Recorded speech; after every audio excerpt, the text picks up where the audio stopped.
Organized team activities day 2 out in Berea, and this was probably the most welcome sign of any. Jadeveon Clowney, number 90, back with the Browns and his defensive teammates.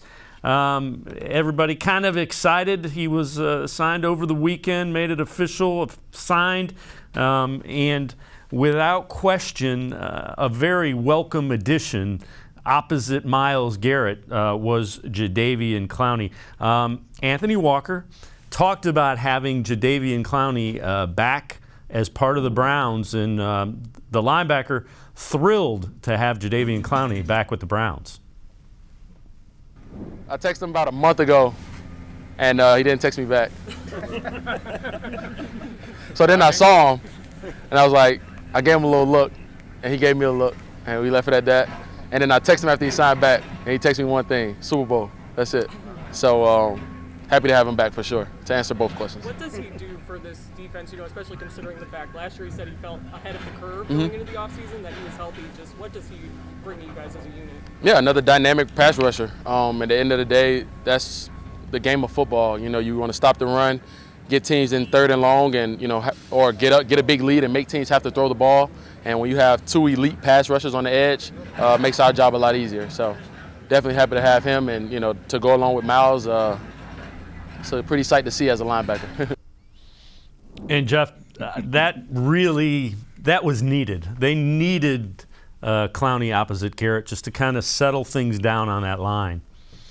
Absolutely, and it was something. Look, I think a lot of us really expected it. I know from my standpoint, we wrote that Jadeveon Clowney was signing with the Browns. I actually wrote the shell piece for the draft that we would publish eventually on April 4th.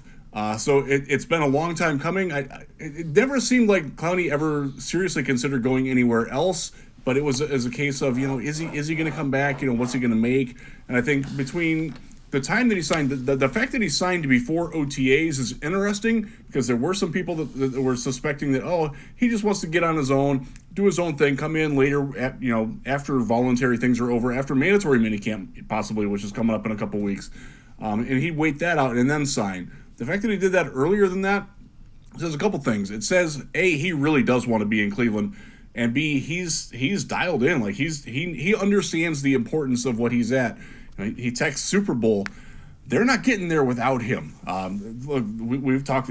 Everybody who's been on the show has talked about how big of a need it was to have somebody opposite of Myles Garrett, and they have some candidates, but none of them are Jadeveon Clowney. And what Clowney can do, his ability to play inside, his ability to win with power, his ability to play the run so well and disrupt things on first downs. When the opponent runs and you get 2nd and 12 instead of 2nd and 6. That's such a huge boon for the secondary and allows them to do so many more things.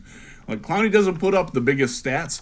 He does so much that goes unnoticed in the box score, and I think the Browns appreciate that, and I think he understands that they appreciate that too, and that's why he's back. I think that's a sign of respect from him that he did what he did and getting in and being at OTAs this week and getting in before he absolutely had to.